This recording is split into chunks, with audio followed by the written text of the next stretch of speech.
The Health Department reported relatively lower new COVID-19 cases today at 8,500, but the Octa Research Group notes it will likely be up again later this week. The World Health Organization downplays the low effectiveness of China-made COVID-19 vaccines, as earlier admitted by Beijing's top health official. Hospitals in Baguio City have hit critical level amid the recent surge in COVID-19 infections. The Foreign Affairs Department summoned China's ambassador to the country to discuss the illegal presence of Chinese ships in the Julian Felipe Reef. And in light news, one school in Spain is testing the new normal waters by holding a socially distanced class by the beach.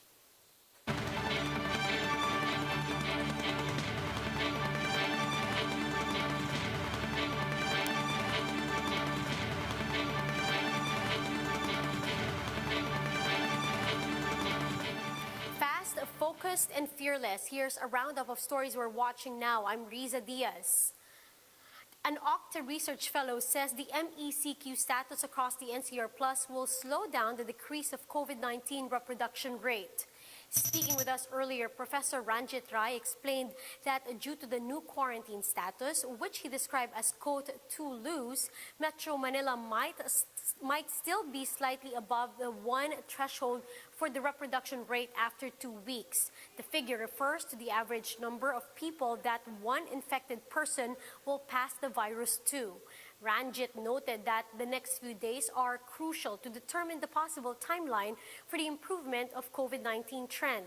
On Monday, another Octa Research Fellow, Guido David, said it will likely take us 2 to 3 months to get back to the usual 1,000 daily COVID-19 cases.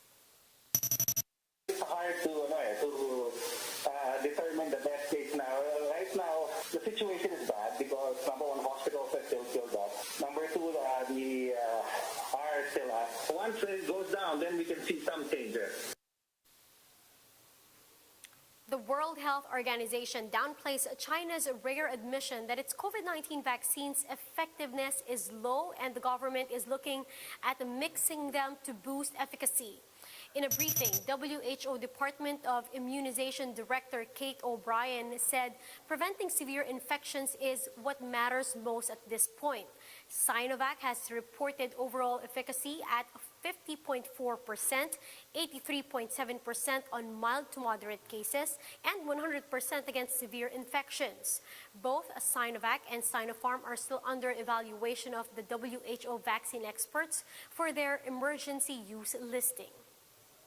But what's really important to recognize is that the vaccines have all met the benchmark of what WHO established as the minimum criteria for vaccines that would be effective for use to control the pandemic. And in this phase where we're really focusing on reducing hospitalizations and deaths and serious disease, it really is the performance against the serious end of the spectrum of disease that is most critical. So I think those are some of the sort of main points around caution about comparing across products. Meanwhile, healthcare facilities in Baguio City have reportedly reached critical level amid a spike in COVID-19 cases. City Administrator Engineer Boni de la Peña joins us over the phone to discuss that. Sir, good evening. Yes, Lisa, good evening. Engineer, what's the situation on the ground? How many hospitals in Baguio as of the moment are now full? Risa, practically all our hospitals are reaching the critical situation. Some are already filled up, and our the government hospital is on the 90% already. And we are slowly now doing some solutions to be able to address this. Sir, are hospitals in Baguio only accepting severe to critical COVID patients? Yeah, well, that's the mandate of the hospitals. We are admitting severe to critical cases, and our isolation centers are still on the, I think it's around 65% full. So one thing that we are doing is we are slowly doing some step-down facilities on our isolation centers to be able to declug our hospital facilities. Sir, is Baguio City seeing an increase in daily cases? How about deaths also? Can you give us the numbers? Well, we are now on our active cases. Currently, we are on the 1,200, more or less, no, on the average. Our testing is, on the average also, is running up to around 400. And our positivity rate is a little bit high, it's around 20-21%. Sir, where would you attribute this increase? Of course, these increases are attributed to the new variants. No, our positivity rate, we have as of now, we have 9 cases of our new variant here in Baguio, but we were able to detect it through our contact tracing. Engineer, are you expecting an uptick in cases this summer, especially with the possible influx of tourists? We don't expect too much increase in our positive cases because right now we are not accepting tourists.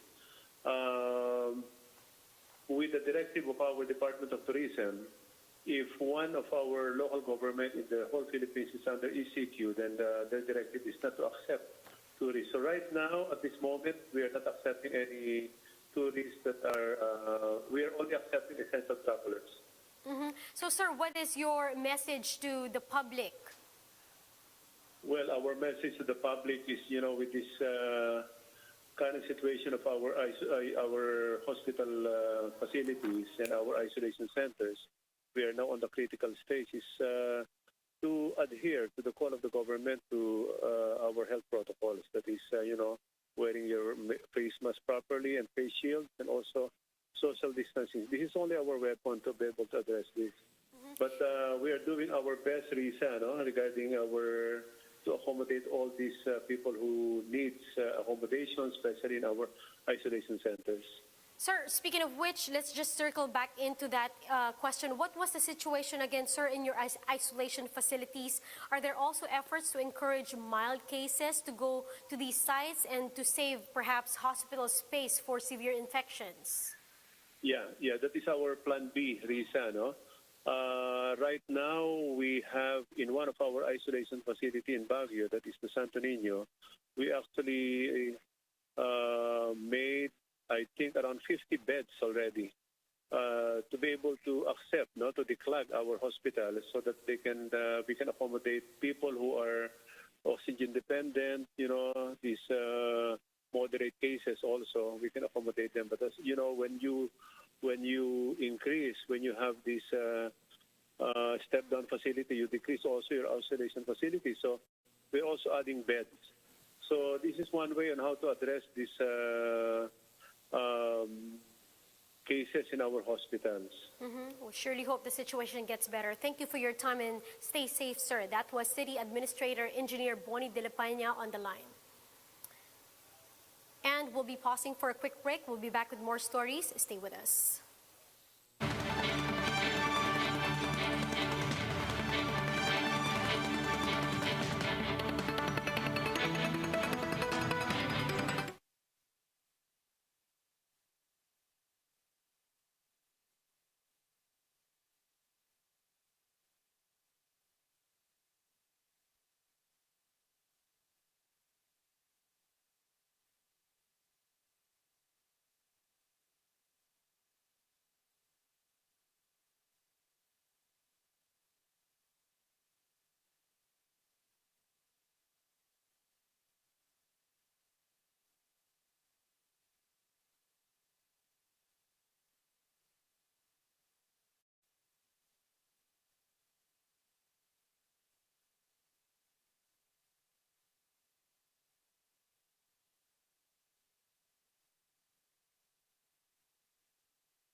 You're still watching One News Now. I'm Riza Diaz. Pasig City is implementing different cash aid distribution systems to avoid crowding and to lessen the risk of COVID-19 transmission. JC Cosico to tell us more. The Pasig City Social Welfare Department dropped by several houses in Barangay Maybunga this morning to distribute the ECQ cash assistance. Among the recipients is Emma Rose, who received 4,000 pesos. She said this is a big help for their family since her husband temporarily lost his job due to the reimposed ECQ 2 weeks ago.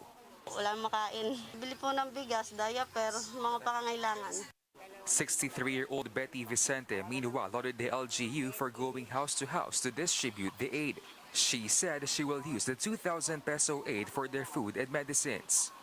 Para iwas sa COVID, kasi kagaya namin, senior na kami, hindi na kami pwedeng maglabas-labas.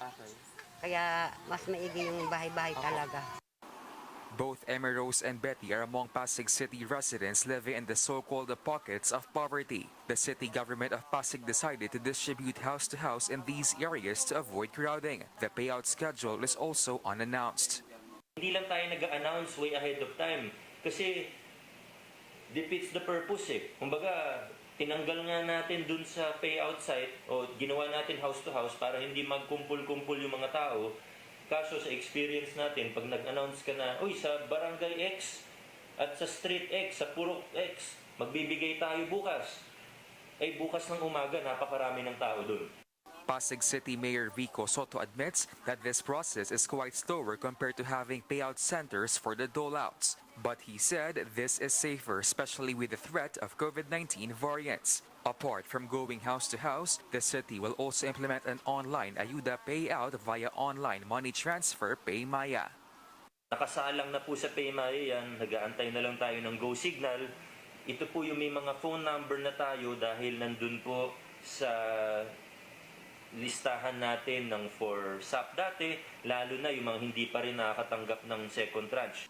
The city received 681 million pesos for the ECQ cash aid, but Soto admits this is still not enough to cover all Pasig residents. Still, Soto assured them that there is no palakasan or patronage system in the distribution.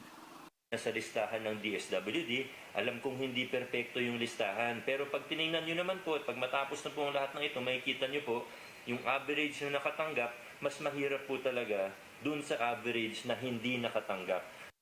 As of April 12, Pasig City has already distributed over 46 million pesos in cash aid. But nationwide, only 1.75 billion pesos has been disbursed so far. Only 8% of the total 22.9 billion peso funding for the cash assistance. Lahat po ng mga LGUs under the NCR Plus areas ay simultaneously conducted the rollout. Talagang meron pong slow start ng rollout, pero as experience last year na talagang start po talaga mabagal, pero after 4 to 5 days doon na po nag-start yung mabilis ang pag-distribute. LGUs only have 15 days to complete the distribution if it is cash and 30 days if in kind. Authorities said an extension may be granted based on justifiable grounds. For News 5, JC Cosico, we are One News. Now, here are other stories we're keeping our eyes on. Sinovac may start its clinical trials among senior citizens in the Philippines as early as next month. Dr. Nina Gloriani of the Vaccine Expert Panel says the results will be added to the limited data from the Chinese biopharmaceutical company. The Foreign Affairs Department has summoned Chinese ambassador to the Philippines, Wang Zilian, to express displeasure over the illegal presence of Chinese vessels in the Julian Felipe Reef. Foreign Affairs Secretary Teodoro Locsin Jr. says there are now only 9 Chinese ships moored in the area. Ex-DFA Chief Albert Del Rosario supports the move, saying that leaders should do whatever is necessary to protect our national sovereignty. And Senators Franklin Drilon, Francis Pangilinan, and Cynthia Villar are planning to file a joint resolution to revoke President Duterte's order to reduce tariff rates on imported pork. Drilon says the move will kill the business of local hog raisers as they have been placed at a disadvantaged position over giant importers. And for some light news, a school in Spain provides that learning can be fun by holding classes by the beach. The Felix Rodriguez de la Fuente School set up blackboards and desks on the sandy shores of Playa de los Nietos in the Spanish region of Murcia. Now, the Fresh Air Project aims to create better environment for schoolers amid the pandemic. Residents nearby have offered help by dressing up as soldiers for a history class. Local fishermen are also teaching kids how to fish. Now, for more updates, visit News 5, the Philippine Star, and Business World Online. Visit our website, onenews.ph, for more in-depth analysis. You can also catch One News on Signal Play app. Register for a free account now at www.signalplay.com and stream One News live anytime, anywhere. Mask on, wash hands, and stay safe, Philippines. I'm Riza Diaz. We are One News.